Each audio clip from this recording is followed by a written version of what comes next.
Hello guys, how are you doing? Welcome to Fluently Speaking with Paula. My name is Omobolanle Adeshui, and today we're going to be doing another reading session. I'm going to be reading an interesting book to you.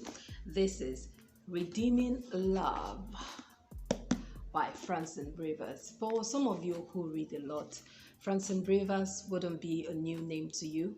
She is a prolific writer, especially when it comes to Christian novels. She writes about stories in the Bible, Christian novels that would inspire you, groom your faith, and all that. Okay, so we're going to be reading Redeeming Love today, and I'm sure you're going to enjoy it. And as usual, I'm going to be displaying some words right here so that you get to learn new words and reinforce those that you already know so that you can use them more frequently and more productively. Okay, if you're ready, let's get right to it.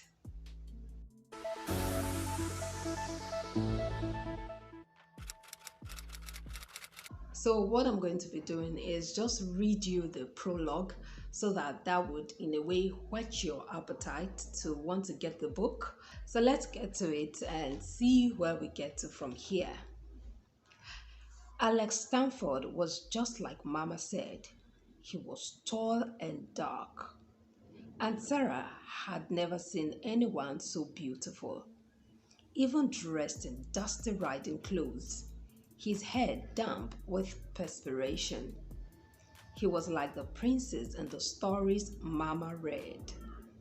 Sarah's heart beat with wild joy and pride. None of the other fathers she saw at Mass compared to him. He looked at her with his dark eyes, and her heart sang. She was wearing her best blue frock and white pinafore, and Mama had braided her hair with pink and blue ribbons. Did Papa like the way she looked? Mama said blue was his favorite color, but why didn't he smile? Was she fidgeting? Mama said to stand straight and still and act like a lady. She said he would like that, but he didn't look pleased at all. Isn't she beautiful, Alex? Mama said. Her voice sounded strange, tight like she was choking. Isn't she the most beautiful little girl you've ever seen? Sarah watched Papa's dark eyes frown. He didn't look happy. He looked angry, like Mama looked sometimes when Sarah talked too much or asked too many questions.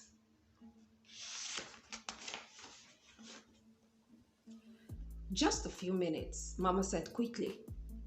So quickly, was she afraid? But why? That's all I'm asking. Alex, please. It would mean so much to her. Alex Stafford stared down at Sarah. His mouth was pressed tight, and he studied her silently. Sarah stood as still as she could. She had stared at herself in the mirror so long this morning. She knew what he would see. She had her father's chin and nose, and her mother's blonde hair and fair skin. Her eyes were like her mother's too, although they were even more blue. Sarah wanted Papa to think she was pretty, and she gazed up at him hopefully, but the look in his eyes was not a nice one. Did you pick the blue on purpose? May? Papa's words startled Sarah. They were cold and angry, because it brings out the color of her eyes. Sarah couldn't help it. She glanced at her mother, and her heart fell. Mama's face was filled with hurt. Alex glanced towards Foya. Cleo! She's not here, Mama said quietly, keeping her head high. I gave her the day off. Papa's eyes seemed to get even darker. Did you? Well, that leaves you in a fix, doesn't it, darling? Mama stiffened, then bit her lip and glanced down at Sarah. What was wrong? Sarah wondered sadly. Wasn't Papa happy to see her? She had been so excited that she was actually going to be with him at last, even for a little while. What would you have me do? Mama's words were directed at Papa, so Sarah stayed silent, still hoping. Send her away. She knows how to find Cleo, I would imagine. Pink spots appeared on Mama's cheeks. Meaning what, Alex? That I entertain others in your absence? Sarah's smile fell in confusion. They spoke so coldly to one another. Neither looked at her. Had they forgotten she was there? What was wrong? Mama was distraught. Why was Papa so angry about Cleo not being home? Chewing her lip, Sarah looked between them. Stepping closer, she tugged on her father's coat. Papa, don't call me that. She blinked, frightened and confused by his manner. He was her papa. Mama said so. He even brought her presents every time he came. Mama gave them to her. Maybe he was angry that she had never thanked him. I want to say thank you for the presents you... Hush, Sarah, her mother said quickly. Not now, darling. Papa flashed Mama a thunderous look. Let her speak. It's what you wanted, isn't it? Why are you shushing her now? May? Mama stepped closer and put her hand on Sarah's shoulder. Sarah could feel Mama's fingers trembling, but Papa bent toward her now, smiling. What presents? He said. He was so handsome, just like Mama said. She was proud to have a father like him. Tell me, little one. I always like the candies you bring me, Sarah said, feeling warm and proud beneath his attention. They are very nice. But best of everything, I love the crystal swan. She smiled again, glowing with joy that Papa listened to her so carefully. He even smiled, though Sarah wasn't sure she liked his smile. It was small and tight. Indeed, he said and straightened. He looked at Mama. I'm so pleased to know how much my gifts mean. Sarah looked up at her father, thrilled at his approval. I put it on my windowsill. The sun shines through it and makes colors dance on the wall. Would you like to come and see? She took his hand. When he jerked away, she blinked, hurt, not understanding. Mama bit her lip and reached out a hand toward Papa, then stopped suddenly. She looked afraid again.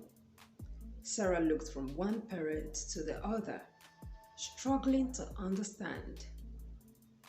What had she done wrong? Wasn't Papa pleased that she liked his presents? So you passed on my gifts to the child, Papa said. It's good to know what they mean to you. Sarah bit her lip at the coldness in Papa's voice. But before she could speak, Mama touched her shoulder gently. Darling, be a good girl and go outside and play now. Sarah looked up, distressed. Had she done something wrong? Can't I stay? I'll be very quiet. Mama couldn't seem to say more. Her eyes were moist and she looked at Papa. Alex bent down to Sarah. I want you to go outside and play, he said quietly. I want to talk to your mother alone. He smiled and patted her cheek. Sarah smiled, utterly enchanted. Papa had touched her. He wasn't angry at all. He loved her, just as Mama said. Can I come back when you're done talking? Papa straightened stiffly. Your mother will come and get you when she's ready. Now run along as you've been told. Yes, Papa, Sarah wanted to say, but she wanted to please her father more. She went out of the parlor, skipping through the kitchen to the back door. She picked a few daisies that grew in the garden patch by the door and then headed for the rose trellis. She plucked the petals. He loves me not. He loves me not. She hushed as she came around the corner. She didn't want to disturb Mama and Papa. She just wanted to be close to them. Sarah dreamed contentedly. Maybe Papa would put her up on his shoulders. She wondered if he would take her for a ride on his big black horse. She would have to change her dress, of course. He wouldn't want her to soil it.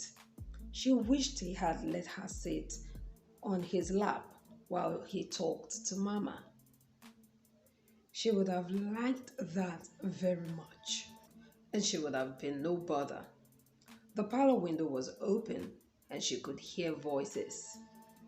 Mama loved the smell of roses to fill the parlor.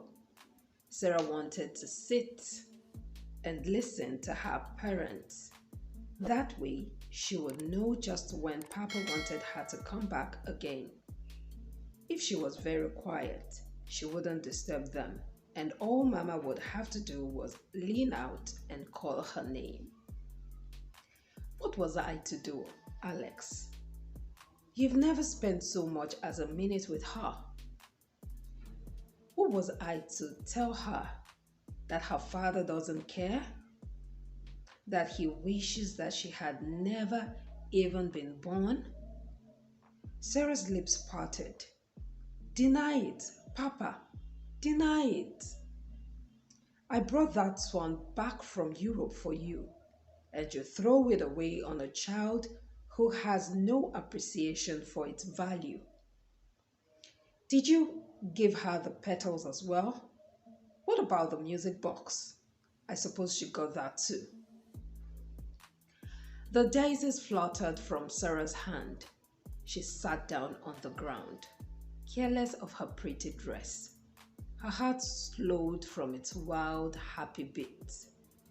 Everything inside her seemed to spiral downward with each word. Alex, please. I didn't see any harm in it. It made it easier. She asked me this morning if she was old enough yet to meet you. She asks every time. She knows you're coming. How could I say no to her again? I didn't have the heart. She doesn't understand your neglect, and neither do I. You know how I feel about her. How can you say how you feel? You don't even know her. She's a beautiful child, Alex. She's quick and charming, and she isn't afraid of anything. She's like you in so many ways. She's someone, Alex. You can't ignore her existence forever. She's your daughter. I have enough children by my wife. Legitimate children. I told you I didn't want another. How could you say that? How can you not love your own flesh and blood? I told you how I felt from the beginning, but you wouldn't listen. She should never have been born, me, but you insisted on having your own way. Do you think I wanted to get pregnant? Do you think I planned to have her? I've often wondered, especially when I arranged a way out of the situation for you and you refused. The doctor I sent you to would have taken care of the whole mess. He would have gotten rid. I couldn't do it. How could you expect me to kill my unborn child? Don't you understand? It's a mortal sin.